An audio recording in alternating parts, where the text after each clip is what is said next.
안녕하세요. 남아주께로 12월 10일 큐티 가이드입니다. 오늘 함께 보실 말씀은 사사기 19장 10절에서 21절까지의 말씀입니다. 레위인에 대한 반응이 등장을 하게 됩니다. 종의 요청에 그들이 움직이게 되었고 기브아에 가는 과정을 우리가 성경 통해 보게 됩니다. 그 과정 속에서 어떠한 일이 벌어졌는지 또 그 순간 이 레위인은 어떤 선택을 하게 된지 함께 말씀 살펴보고 은혜를 나누기 원합니다. 1번입니다. 종의 요청에 레위인은 어떻게 반응합니까? 11절에 12절입니다. 그들이 여부스에 가까이 갔을 때 해가 지려 하는지라 종이 주인에게 이르되 청하건대 우리가 돌이켜 여부스 사람의 이 성읍에 들어가서 유숙하십시다 하니 주인이 그에게 이르되 우리가 돌이켜 이스라엘 자손에게 속하지 아니한 이방 사람의 성읍으로 들어갈 것이 아니니 기브아로 나아가리라 하고, 여부스에 가까이 왔을 때 날이 저물어 가서 레위인의 종이 거기 머물자고 제안을 합니다. 그러나 레위인은 이스라엘 자손에게 속하지 아니한 이방 사람의 성읍으로 들어가지 않아야 한다라고 분명히 이야기를 합니다. 이미 이스라엘이 가나안 안에서 가나안화된 상황이었지만 그는 이스라엘 사람이라면 여부스에서 안전하지 않을 것이다 라는 생각을 가졌음을 제가 우리에게 보여주고 있습니다. 그래서 그는 기브아나 라마주의 한 곳에 가서 거기서 유숙하자라고 13절에서 결정하는 것을 성경이 우리에게 보여주고 있습니다. 왜냐하면 거기는 베냐민 지파의 땅이므로 더 안전할 것이다 라고 판단했다라는 것이죠. 바꿔 말하면 그때 당시 시대는 이스라엘 사람이 기브아나 라마 외에는 굉장히 위험한 시대 가운데 살아가게 되었고 생명의 위협을 받을 수 있었다라는 것을 반증한 것을 우리는 본문을 통하여 보게 됩니다. 2번입니다. 기브아에 도착한 이들은 어떤 상황입니까? 15절입니다. 기브아에 가서 유숙하려고 그리로 들어가서 성읍 넓은 거리에 앉아 있으나 그를 집으로 영접하여 유숙하게 하는 자가 없었더라. 베냐민에 속한 기브아에 가까이 이르러 갔을 때 해가 졌고 그들은 거기서 밤을 보내려고 했습니다. 그러나 어느 누구도 이들을 환영하지도 않았고 영접하지도 않았다는 것을 성경이 우리에게 보여주고 있습니다. 그들이 집안에서 하루를 보내야 함에도 불구하고 어느 누구도 이 일에 반응하지 않았다라는 것이죠.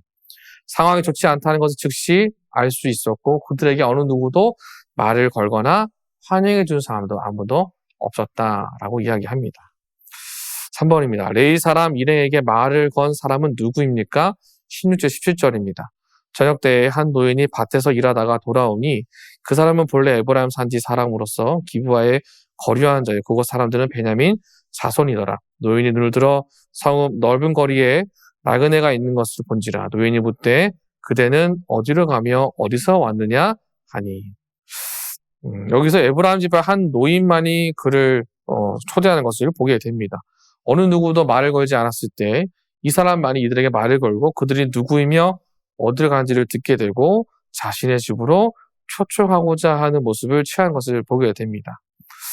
왜 이 노인밖에 이야기할 수 없었을까요? 어느 누구도 이 레인에게 환영하지 않았을까요? 그만큼 그때 당시에 이 레인의 모습에서 이들이 가지고 있는 삶의 현장 가운데 하나님의 말씀으로 살아가는 사람들이 드물었다는 것, 그리고 그 말씀 앞에 서는 자들이 굉장히 없었다라는 것을 보게 됩니다. 이 노인만이 그 레인에게 말을 걸고 이 위험한 땅에서 내 집으로 들어오라고 이야기하는 그 환대를 통하여 당시 시대가 이와 같은 척박하고 서로에 대한 관계가 쉽지 않았음을, 연결성이 떨어졌음을 우리에게 보여주고 있습니다.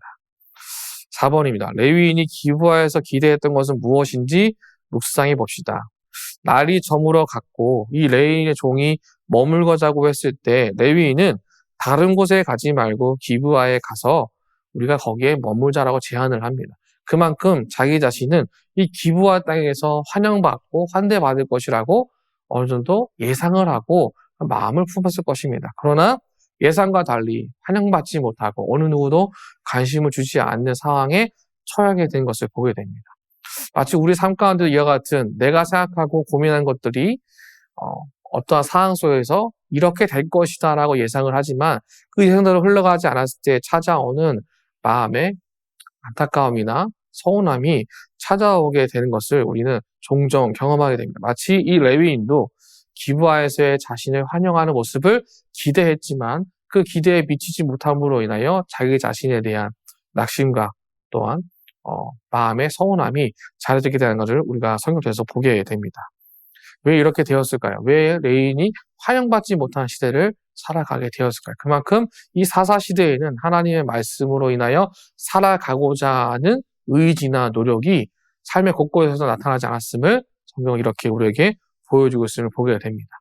그럼 오늘 하루를 하나님의 말씀으로 우리가 살기를 도전해야 하고 참여해야 하는 이유는 내 주변에 있는 많은 그리스도인들 가운데 그들을 말씀으로 격려하고 내가 받은 은혜를 함께 나눌 수 있는 시간이 반드시 우리가 사는 이 현장 가운데도 동일하게 나타나는 것이 중요하다는 것을 우리 본문을 통하여 교훈 삼아서 우리 삶 가운데 적용할 필요가 있음을 보게 됩니다. 그럼 우리가 받은 말씀을 기억하시면서 내 주변에 있는 많은 사람들을 환대하고 영접하는 일에 내가 소극적인 걸로 나가서는 것이 아니라 하나님의 말씀을 기억함으로 인하여 그들을 환대하고 초청할 수 있는 것이 우리 삶 가운데 풍성하게 많아지기를 주의 이름으로 축복합니다. 그래서 이 시대에도 여전히 하나님의 말씀이 살아 움직이고 있고 우리 모두가 다 그 삶 가운데 아름답게 살아가고 있다는 것을 우리가 함께 기억하시면서 오늘 하루도 그렇게 우리 가운데 말씀으로 삶 가운데 행하실 주님을 기대하는 저와 여러분 모두가 되시기를